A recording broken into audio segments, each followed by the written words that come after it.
Welcome back to the Deep Dive Library.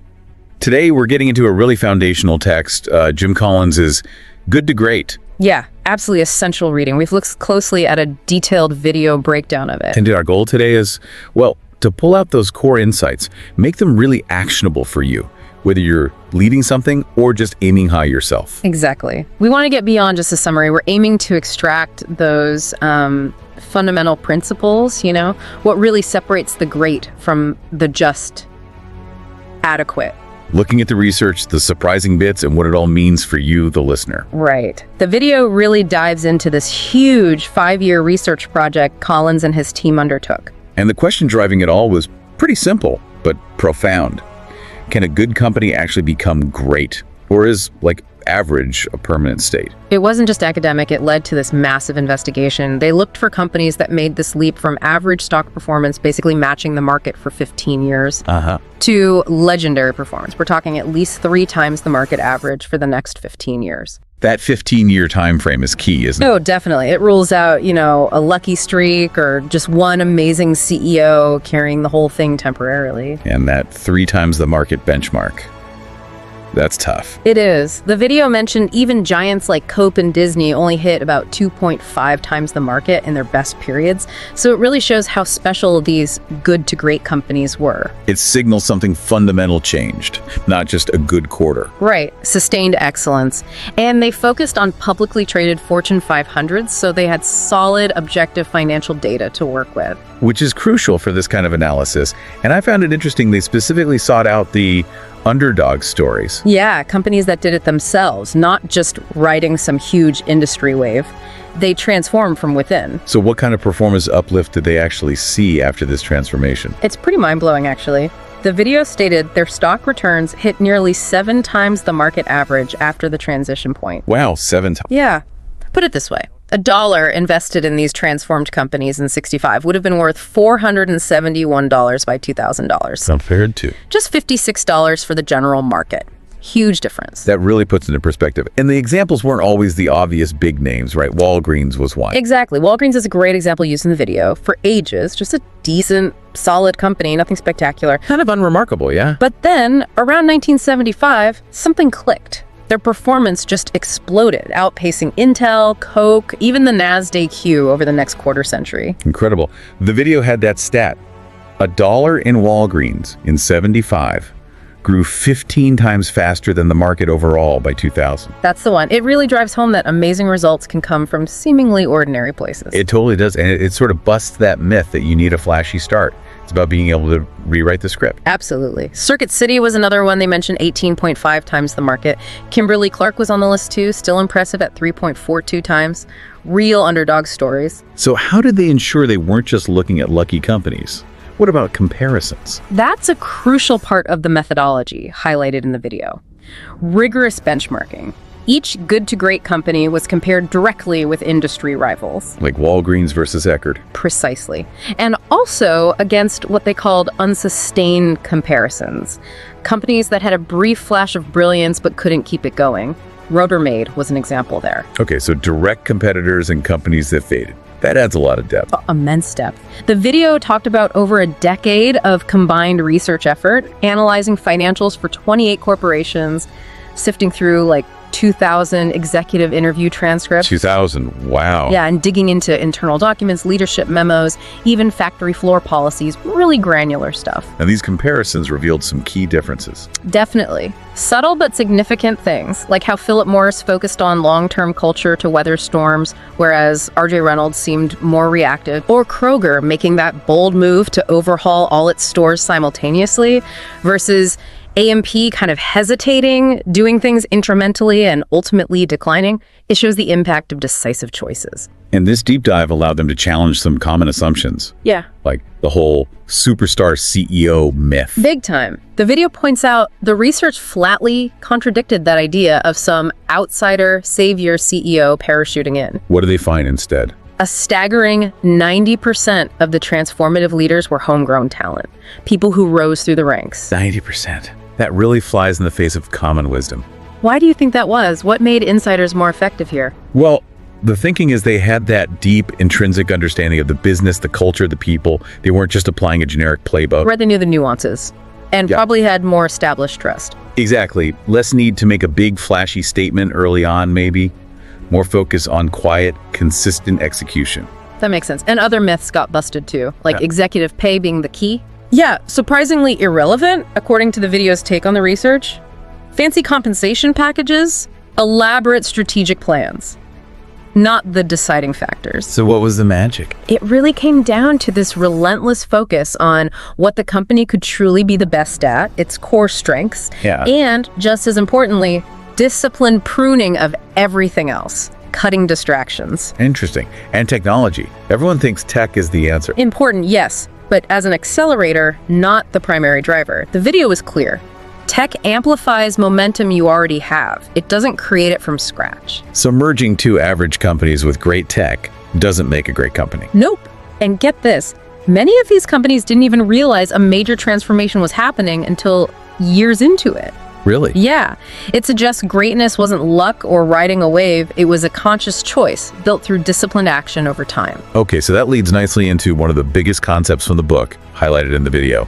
Level 5 leadership. Ah, yes, level 5. It's such a fascinating idea, this kind of paradox, right? Explain that paradox. It's this blend of, on one hand, deep personal humility, almost shyness sometimes, but on the other, an incredibly strong, intense professional will.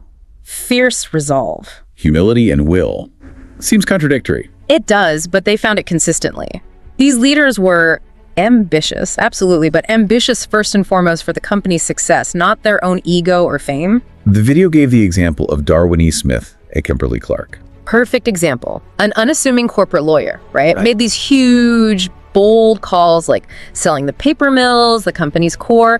Initially very unpopular. Gutsy move. Hugely. But it set them up for massive long-term success in consumer goods. His focus, as the video put it, was on the company's trophy case, not his own. That really captures it, prioritizing the institution over self. Coleman Mockler at Gillette was another example. Quiet guy, apparently, but fiercely defended Gillette against takeovers. Right, he fought off raiders while pushing for big bets like the sensor razor. Exactly. Protecting the company's future, enabling those breakthrough innovations, sensor, Mach 3, even when maybe cashing out personally would have been easier in the short term. It's interesting that the research team apparently didn't even focus on leadership initially. Yeah, the video mentions they almost downplayed it at first, but the data just kept pointing back to it. This specific type of leadership was consistently present in the great companies. That contrast between the quiet level 5s getting results and the flashy CEOs leaving no legacy, it's powerful. Undeniably. So building on that leadership idea, the next principle the video covered was first who, then what? Yes, this one really resonates. Get the right people on the bus and the wrong people off the bus before you figure out exactly where you're driving it. So people first, strategy second. Essentially, yeah. The underlying idea, as the video explained, is that if you have the right people, they're motivated, they're adaptable, they don't need heavy-handed management. They figure things out because they want to. Right. They're driven by their own ambition and belief in the team. The Wells Fargo example during banking deregulation in the 80s really brought this to life in the video. It did. CEO Dick Cooley aggressively hired talent, sometimes without a specific job title waiting for them. Just trusted they were smart and would find a way. Pretty much. He bet on talent, figuring they'd navigate the chaotic changes in the industry, and it paid off massively, investing in people over precise plans. And the flip side, getting the wrong people off the bus. Fannie Mae was the example there. Yeah, under Maxwell, apparently a very rigorous, demanding focus on getting only A players led to high turnover initially, I bet. but ultimately was key to transforming the company's performance. It's not always comfortable, that part. No, definitely not. Okay, so you've got the right people led by a level 5 leader. What's next? The video talked about facing reality. Confronting the brutal facts, yes. But, and this is crucial, never losing faith that you'll prevail in the end. That's the Stockdale paradox. Named after Admiral Stockdale, the POW. Exactly. Facing the grim reality of your situation, head on, no sugarcoating, but simultaneously holding an unwavering belief in the ultimate outcome, it's a powerful duality. Realism plus optimism. Precisely. And tied into this is the Hedgehog Concept. Ah, the hedgehog. Explain that one. It's about finding the intersection of three circles. Simple, but profound. What are you deeply passionate about? Okay. What can you be the best in the world at? Not just good, but truly the best. Right. And third, what drives your economic engine? What actually makes you money or creates value sustainably? Passion, best in world economic engine.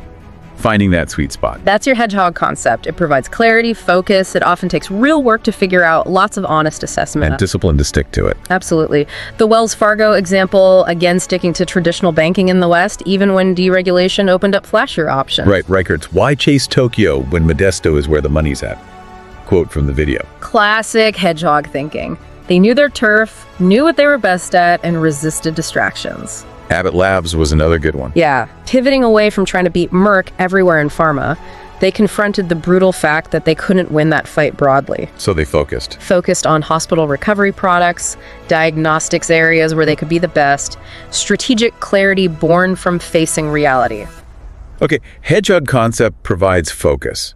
The video then linked this to a culture of discipline. Right. It's not about tyranny or bureaucracy. It's about having disciplined people who engage in disciplined thought and take disciplined action, all operating consistently within that hedgehog framework. Self-discipline, really. Exactly. Fostering rigor and consistency because people buy into the focus, not because of endless rules. And this relates to the stop doing list. Hugely important, according to the video. Just as vital as a to-do list. Transformative leaders are ruthless about cutting things that don't fit the hedgehog. Eliminating distractions. Constantly. Darwin Smith at Kimberly-Clark getting rid of quarterly forecasts, cutting management layers, even pulling out of paper trade groups to signal their new consumer focus. Bold moves to reinforce the strategy. And contrast that with the Kroger versus A&P story again. Kroger boldly bulldozing old stores for new superstores, disciplined action aligned with their vision. While A&P hesitated, clung to the old model. And suffered. It shows the need for decisive action once you have that clarity. Now, let's bring technology back in. The video had a specific take on its role. Yeah, very clear. Technology is an accelerator of momentum you already have. It's not the creator of momentum. So it helps you go faster in the direction you're already succeeding in? Precisely. Great companies use tech strategically to enhance what they're best at. Walgreens using it early for efficiency and customer service, fitting their convenience focus perfectly. That makes sense. Tech is a tool, not the strategy itself. Right. And the video cautioned against the flip side. Companies like Chrysler, Harris, Rubbermaid, investing heavily in tech without that clear strategic focus. Mistaking tech investment for a real plan. Exactly. It often doesn't end well. Tech amplifies what's already there, good or bad. Okay, this leads to the final big concepts.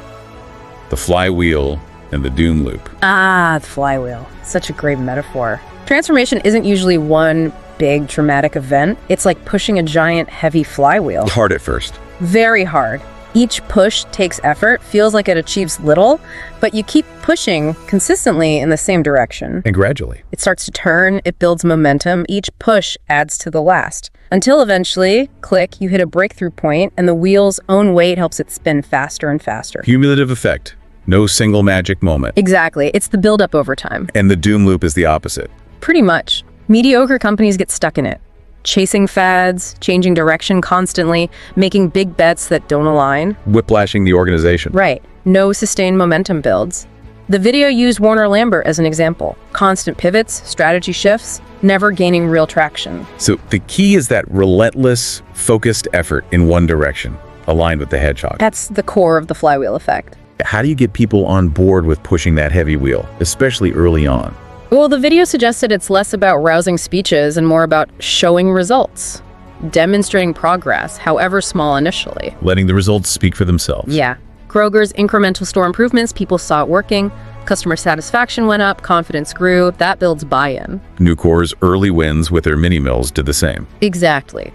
Success bred confidence, fostered more innovation, momentum built on tangible results. Finally, the video connected good to great, to Collins' other big book, Built to Last. Right, which looked at enduring visionary companies from their start. Interestingly, many good to great companies were found to have been applying Built to Last principles all along, almost unconsciously. So the principles are deeply linked, and greatness isn't permanent. No, requires constant effort. The video warns that even great companies can stumble if they lose focus, get complacent, or deviate from what made them great. Gillette, after its dominance, was maybe an example. So the biggest risk might not be failure. But winning without knowing why, because then you can't sustain it. You don't know what levers to keep pulling.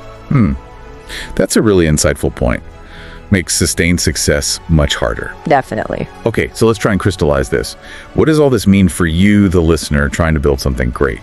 I think the big takeaway from this deep dive is that the path from good to great isn't about quick fixes or personality cults. It's really about disciplined people, making disciplined choices consistently, guided by that deep clarity, that hedgehog understanding of what you can be the best at, and then just relentlessly pushing that flywheel. Yeah, that combination of humility and fierce.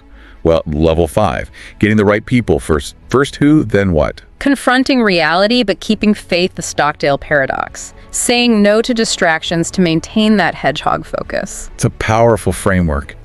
So, thinking about those principles we've unpacked, level 5, first 2, confronting brutal facts, hedgehog, discipline, tech accelerators, flywheel. Which ones jump out at you in your current situation? Where are your challenges, your aspirations, maybe even what's on your stop doing list right now? Or what should be? Good question. This deep dive, it's really just kicking off the thinking, isn't it? Absolutely. We really hope you'll dig into good to great itself, reflect on how these ideas apply to your own work, your own life. Yeah. What were your key takeaways today? We'd genuinely love to hear your thoughts, see how you might put these powerful concepts into practice. Let's keep the conversation going. Let's keep learning together.